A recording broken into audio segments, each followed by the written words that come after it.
I'm at in my life. Feels great. Finally seen some success. It's love. Yeah. Some of these people think I'm famous.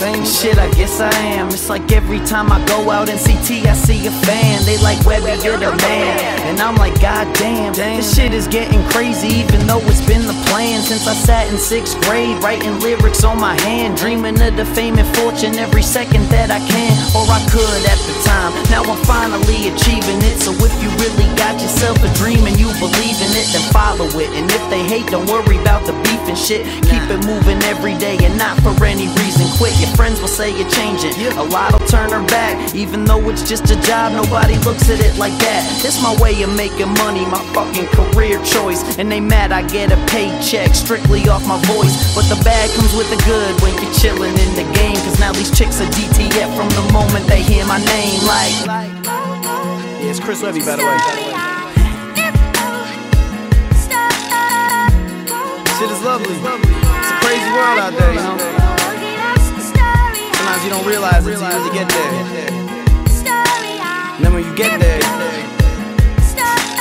just gotta be ready for it. Yeah. This game is fucking crazy, it'll turn homies to enemies. But you gotta rise above it, I don't let it get to me. The past is the past, though you got some good memories. People turn their back and all you gotta do is let it be. I tried to help a dude once, help him get a little shine. Did a track, smoked some blunts, even kicked it with him as a friend. Blazed and spit flows, got drunk, talk shit, even brought him to my shows. And he was still young, so I showed him the ropes. Brought him to some college parties and introduced him to hoes. Then he turned around and dissed me. No doubt I got played, but while he's sitting out in Brooklyn, I'll be up on stage. Karma is a bitch and I'm making it clear. If you want me to get back, first get a career. I'll be living hip-hop till the day that I die. And with all this buzz I'm getting, everybody starry-eyed.